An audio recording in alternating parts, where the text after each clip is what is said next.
정권 4년차 증후군들, 이재명은 1년 만에 앓고 있다.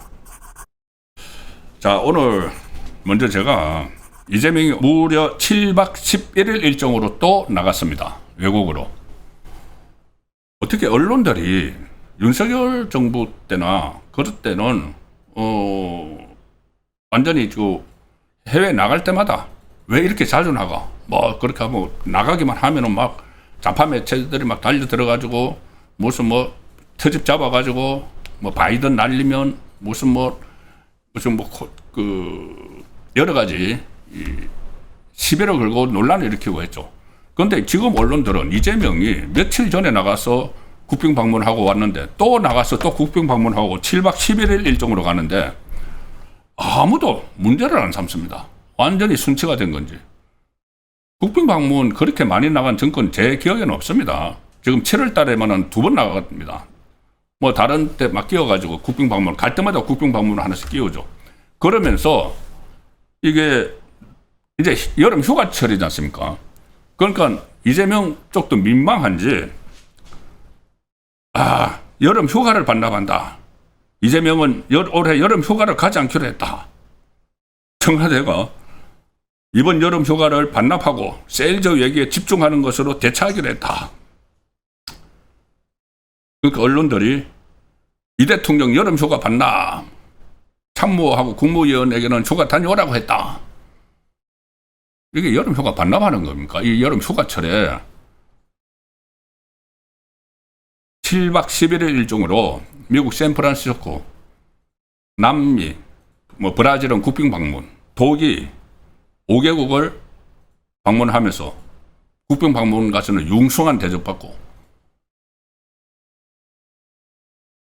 그런데 무슨 젠슨 항을 샌프란시스코 가서 만난다. 가장 큰 목적이 젠슨 항 만난다. 아니, 젠슨 항이 맨날 아니지만 자주 한국에 오는데 그때 만나지 않고 왜 샌프란시스코까지 날아가서 만나고.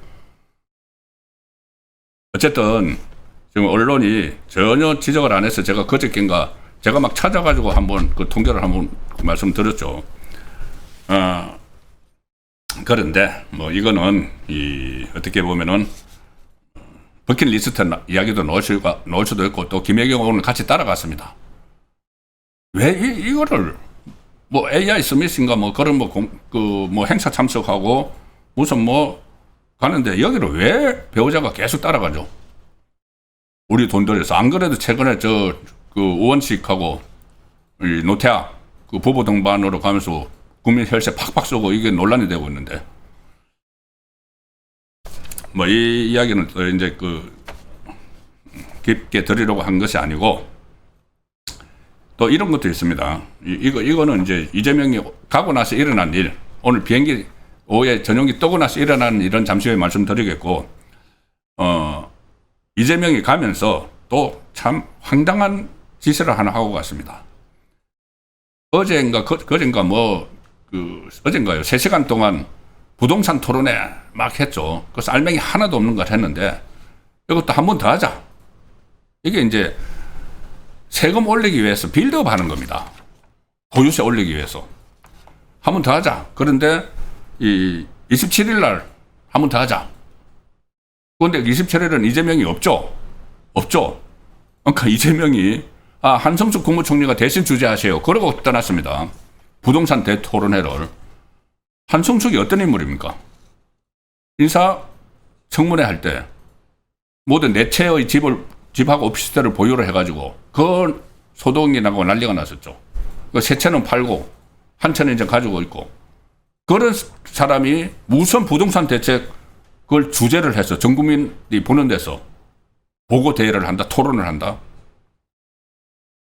이재명 본인의 그 건재당 설정하는 그 매매하고 같이 보면은 도대체 국민이 어떻게 생각을 하는지 이런 건 안정해도 없습니다. 아니, 한승수 그 부동산 다주택자는 마귀라고 그때 이야기했죠. 돈이 마귀다. 그래서 다주택자를 마치 마귀처럼 표현을 이재명이 했는데, 그래서 그럼 내 채 가지고 있는 한승숙은 대마귀냐? 그 대마귀라고 지칭될 정도로 부동산과 관련해서 의혹이 많은 사람에게 이거 토론회 해라, 주제해라. 그러고 휙 외국 가면서 나 이번에 휴가는 안 간다고 발표해. 어떻습니까? 만약에 어디 휴가 대통령 별장 휴가 간데 좋은 데도 있죠, 국내에. 그거 가는 거하고 저 7박 11일 미국 샌프란시스코, 브라질, 독일 쭉 가는 거, 그중에 국빈 방문도 끼워서 가는 거, 어느 걸 선택하시겠습니까? 예, 참 앞뒤가 안 맞는 일들이 많이 있어서 농담 삼아 드린 말씀이고, 자, 본격적으로 들어가겠습니다. 이재명은 정권 4년차 증후군들을 이재명은 1년 만에 앓고 있다. 보통 한 집권하다가 보면은 한 3, 4년 차 되면 힘이 슬슬 떨어지죠. 이제 5년은 다 이제 채운 대통령들 보면은 그리고 이제 그 힘이 떨어지는 이유 중에 크게 보면 두 가지입니다. 정권이 후반부에 가서 한 4년 차 되면은 떨어지는 이유가, 하나는 여권에서 차별화를 합니다. 여당에서 그동안 말 잘 듣던 집권 여당이 다음 자기들 대선에서 또 정권을 만들어야 되니까. 그런데 보통 우리나라 대통령들은 후반에 가면 인기가 다 떨어지죠. 인기가 떨어지니까는 거기하고 차별을 하느라고 자기를 노리는 유력 주자들이 막 대통령을 막 공격을 하죠. 그 이제 차별화 전략. 여태까지 다 그래왔습니다. 그런데 보통 4년차 지나서 그렇게 하는데 5년 있으면, 1년만 더 있으면 대선이 되니까. 그런데 이 이재명 정권은 1년 지났는데 완전히 지금 차별화를 하고 있죠. 소위 말하는 대권 주자라는 정청래. 당권을 가지고 완전 차별화를 하고 유시민 막 공격하고 같은 편이 돼가지고, 이게 4년 차에 나타나는 겁니다. 이게 지금 1년 만에 앓고 있으니까 이미 레임덕이나 마찬가지죠. 또 하나 특징이 뭐냐 하면은 영이 안 먹힌다. 그런 말 하죠. 내가 지시하는 게 전혀 안 먹힌다. 영이 안 먹힌다. 자, 그래서 여당은 물론이고 권력기관들이나 이런 데서 이제 영이 안 먹히고 막 함부로 막 대들고 막 그렇게 하는데, 이재명 정권 지금 그런 상황이 지금 일어나고 있습니다. 좌파 안에서 아주 함부로 무시하는. 그래서 과연 이 정권 계속 가져갈 수 있겠느냐. 내부, 지금 두 가지는 다 내부의 문제죠. 차별화 당하는 거, 영이 안 먹히는 거. 이제 복합적으로 지금 이게 막 작동을 해서 정권 1년, 2년에 막 들어가는 이 시점에 나타나고 있는 거죠. 자, 제가 조금 전에 이재명 비행기 타고 7박 11일 떠났다고 했죠. 떠나고 나서 바로 직후에 민주당이 의원총회를 열었습니다. 요청을 열어서 검찰의 보안수사권 전문 폐지하는 형사소송법 개정안을 당론으로 추인을 해버렸습니다. 30일 본회의에서 이재명 없죠. 30일. 지금 7박 11일 갔으니까. 그래서 본회의에서 다 철회해버린다. 바로 그거 생각나시지 않습니까? 이재명은 보안수사권을 남겨두려고 그렇게 꼼수를 부리고 거래를 하려고 보안수사권 줄 테니까는 나 공수처해줘. 검찰하고 막 거래설도 있고. 그래서 조금 전에 제가 시작하면서 말씀드렸죠. 정성호 법무부 장관이 그냥 사표를 냈다. 이재명에게 직접 사의를 표명했다. 실패했습니다. 죄송합니다. 보안수사권 조금이라도 남겨놔야지 이게 나중에 정권의 부담으로 돌아오지 않고 돌아오는 것을 방지할 수 있고, 또 공수처를 하는데 수단이 되는데 서로 이제 맞바꿔야 되니까 검찰이 원하는 보안수사하고 이재명이 원하는 이 공수처로 맞바꾸는 거래를 해야 되는데 이 거래를 할 수 있는 수단이 날아가 버린 거죠. 그러니 정성호의 임무는 공수처하는 거였기 때문에 책임을 지고 물러가겠습니다. 이렇게 하는 것 자체가 본인의 역할이 뭔지 다 이제 만천하에 드러나는 것이죠. 그리고 그 의원총회가 공교롭게도 시간을 그렇게 잡은 건지 아니면 이재명 일정을 다 파악을 하고 한 건지, 보안수사권 유지를 일정 부분 남겨놓기를 원하는 이재명이 비행기 전용기 타고 딱 이륙해서 가고 있는 순간에 위원총회 열어서 추인을 땅땅 두드려 버린 겁니다. 그리고 이재명이 돌아오기 전에 다 처리를 해버리는 거죠. 그러니 이게 집권 1년차, 이제 2년차 막 들어간 정권에서 일어날 수 없는 일이죠. 여당에서 지금 이런 일이 일어나고 있는 겁니다. 집권당이라는 곳에서. 이게 이 형사손수법 개정 오늘 추인을 했는데 당론으로 수사 기소 분리 원칙을 그대로 하고 검사의 직접 수사는 완전히 금지한다. 이 당내에서조차도 장윤기 사건을 계기로 해서 보안수사권 전면 폐지 기조를 재검토해야 된다. 하면은 국민들이 이 피해를 입는다. 그런 이야기들이 많았고 개딸들의 강력한 이 푸시에 민주당 의원들이 어쩌지도 못하고 그 중에서 일부는 이거 안 된다는 의원들도 있었죠. 뭐 11명 이재명의 수행비서 출신인 모경정이나 대장동 변호사 박균택 이런 사람들이 발의를 한 것도 있죠. 좀 보안수사권을 좀 남겨두는 걸로. 그거 전부 다 없애버리고 묵살당하고 그냥 나간 겁니다. 개딸들. 그러니까 8.17 전당대회를 앞둔 시점이니까 이재명 쪽에 있는 김민석이나 송영길조차도 보안수사권을 남겨둬야 된다는 이야기를 못하는 거죠. 개딸들이 좌표를 찍어버리니까. 그 보안수사권 남겨둬야 된다고 이야기했던 11명의 그 이재명 쪽 의원들. 뭐 검찰개혁 반대 11적 해가지고 좌표를 찍혀서 엄청난 그 공격을 받았습니다. 자기들 진영 안에서. 그러니까는 역대 정권에서 저도 청와대를 오래 출입을 했지만은 역대 정권에서 집권 1년 딱 지나는 시점에 이렇게 여당으로부터 무시를 당하고 묵사발이 되는, 그러니까는 여당이 이재명보다 개딸을 더 무서워하는 것 같아. 왜 그럴까? 이재명은 이제 다음 공천권 행사 뭐 이런 거는 없겠죠. 2년 후.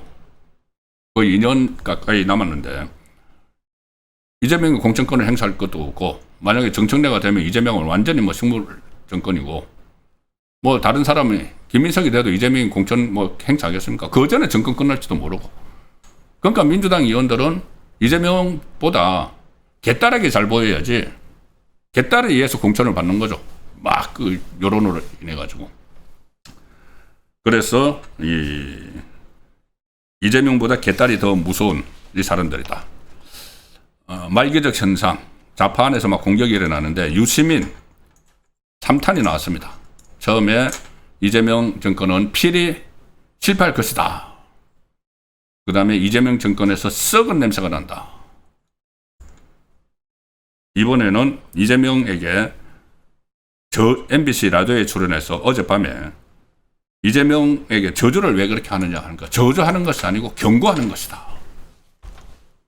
이것도 아무리 그 안에 좌파 안에 여러 가지 이제 세력들이 있죠. 세력들이 있고 유시민은 자기가 정통 세력이라고 보고 바지 사장으로 들어온 이재명에 대해서 공격을 하는 건데 이것도 임기 후반에 나타나는 현상입니다. 말기적 현상이죠. 좌파 안에서 아무리 이 그룹이 달라도 이렇게 노골적으로 공격을 하고 당신 실패할 거야. 우리 말 안 들어? 1년 된 정권에게. 이게 정권 말기에 일어나는 현상인데 이게 지금 일어나고 있다는 겁니다. 자, 유시민. 내가 보기에는 대통령이 개파의 수장처럼 행동하고 있다. 이런 말이 1년 만에 지금 나오고 있습니다. 당신 무슨 개파 수장이야? 왜 그래? 그리고 이 핵심이 뭐냐면은 이것은 결국은 이재명이 공소 취소를 해서 자기가 이제 살아나려고 하는 거기에 대한 경고를 하는 겁니다. 유시민이 계속 경고하는 겁니다. 이 친노 친문을 대신해서 경고를 하는 거죠. 왜 그러냐 하면은 이재명이 자기 살기 위해서 공소 취소를 이제 자기는 그때 민주당에서 제일 처음에 재판 중지법이라는 걸 추진을 했죠. 대통령 임기 중에는 모든 재판을 중지한다. 헌법 84조 막 해석에 논란이 있으니까 그렇게 추진을 하니까 이재명 측에서 굉장히 불쾌했습니다. 왜 자기 재판을 중지해 준다는데 왜 해야 하느냐. 그 민주당이 추진한 법안이, 정청래나 이쪽에서 추진한 법안이 임기 중에 재판 중지죠. 그러면 이재명은 뭐야? 임기 끝나면 나 어떡하라고? 나 감옥 가라고? 이렇게 되니까 그거 하지 마. 이 임기 중립만 딱 중단되면은 그건 너희들이 좋은 거지. 정권이 유지되니까. 나는 임기 끝나고 나면은 수십 년 감옥에 갈 수도 있는 거 아니야. 그래서 막 불쾌해가지고 그 추진한 게, 친명 쪽에 추진한 게 공소를 취소해버리는 거죠. 아예 재판 없애버리는 거죠. 임기 끝나도 안 받도록. 그런데 그 공소 취소를 하니까 여론의 역풍을 맞는 겁니다. 그래서 공소 취소를 위한 특검법을 이제 발의를 하니까는 지방선거 전에 역풍 맞을까봐 못했죠. 민심이 워낙 안 좋으니까는. 그런데 이걸 이재명이 다시 이제 그대로 놔두면은, 유시민이나 정청래나 볼 때는 그대로 놔두면은 이재명이 또 공소 취소를 하기 위해서 여러 가지 수단을 쓸 거라는 거죠. 그러면은 민심이 안 좋아져서 다음 총선도 지고 그 다음에 대선도 정권을 뺏긴다. 이재명 자기 살려고 좌파를 망하게 한다. 그러니까 총선이 또 다가오고 하니까는 지금은 더 막 견제를 하는 거죠. 막 경고를 하는 거죠. 그래서 이재명은 이 극 초반에 완전히 마치 이 4년차 정우군을 앓고 있는 것처럼 차별화를 당하고 영이 안 먹히는, 자, 그런 상황이 되어가고 있습니다. 제가 이 기사 하나 좀 소개해 드리죠. 뭐냐면은 뉴데일리 기사인데, 이 친정청래 여당 이성윤이 어제 최고위원회의, 거기 이제 1차 경선을 통과를 했죠. 그 통과한 소감에서 2030년에 정권 교체, 그러니까 뉴 이재명이 뿔났다. 이재명 쪽이 뿔났다. 이게 무슨 해퍼닝이라고 주장을 이성윤 쪽에서는 하지만은 그렇지 않다. 뭐냐 하면은 이제 2030년에 뭐 대선이 치러진다 치고 그 전에 이재명이 물러날 수도 있지만은 그때 정권 교체를 하겠다. 이렇게 이야기를 했습니다. 민주당이 다시 정권을 가져가면은 정권 교체가 아니고 정권을 연장하는 거죠. 정권 재창출이죠. 정권 교체는 국민의힘에서 가져가야지 정권 교체죠. 그런데 정권 재창출인데 그것을 정권 교체 이렇게 이야기를 한 겁니다. 소감을 하면서. 그러니까 이거 의도적이 아니냐. 그러니까 저렇게 이야기해놓고 이성윤은 쑥 빠졌는데, 아니야, 그거 내 말 실수한 거야. 그런데 친 이재명 성향 온라인 커뮤니티에서는 난리가 났습니다. 2030년에 정권을 교체하겠다니 충격적이다. 실수가 아니고 본심이 나왔다. 평소 생각이 저도 모르게 무의식적으로 튀어나온 말이다. 그러니까는 이재명을 갈아치워야 된다. 교체해야 된다. 이재명을 이어서 재창출이 아니고 교체해야 된다. 그 말이 이제 튀어났다는 것이죠. 그만큼 이재명이 인정을 못 받고 있는 거죠. 집권 이제 1년 갓 지난 시점에. 그리고 임기가 4년 남았는데 다음 대선부터 말하는 것 그 자체도 예의가 아니다. 지금 막 정권 어떻게 보면 막 출발을 한 거나 마찬가지인데 정권을 교체하겠다. 그리고 그 전에 정청래가 정권을 짧다라고 이야기를 했죠. 끌어내릴 수 있다는 이야기입니다. 이재명을 끌어내릴 수 있다. 정권은 짧다. 그런데 그 밑에 있는 이성윤이 정권 교체하겠다. 그러니까는 이재명 쪽에 난리가 났다. 영이 안 먹히는 부분도 있습니다. 저 최고위원회 이제 그 정청래 파의 이성윤이 됐죠. 어제 그 최고위원하고 대표 예선을 해서 본선 가는 사람이 추려졌는데, 뭐 대표는 뭐 예상대로 김민석, 정청래, 송영길인데 이 5명 중에서 자 5명을 최종적으로 뽑는 최고위원이 원래 14명이 갔는데 그 중에서 친청계는 3명이었습니다. 14명 출사표를 던진 사람 중에 친청계 3명인데 그 3명이 전부 다 통과를 했습니다. 그 3명 바로 이성윤도 그 안에 들어가죠. 이성윤, 한민수, 최민희 이 세 사람이 출마를 했는데 셋 다 통과를 했습니다. 예선전을 통과를 해서 8명의 결혼은 8강에 들어갔습니다. 그런데 친명계, 자, 이재명 쪽에서는 5명이 들어갔습니다. 8명인데 친명계 5명, 친청계 3명 됐는데 친명계는 6명이 탈락을 하고 5명이 생존을 했고 그 탈락한 사람이 더 많죠. 그런데 친청계에서는 3명이 전부 다 100% 통과. 이재명이 그렇게 노골적으로 이번 전당대회에 개입을 해가지고 저기 강조 전남에 반도체 몰빵을 한다 하고 이 김민석을 막 밀고 기자회견 하는 자리에서도 정청래를 박살을 내고 그렇게 현직 집권자가 권력자가 1년 같이 난 그 날선 권력자가 그렇게 하는데도 친명이 와르르 무너져 버린 거죠. 그래서 제가 정권 4년차 정우군이 이재명 1년 만에 나타나고 있다는 말씀을 드렸습니다.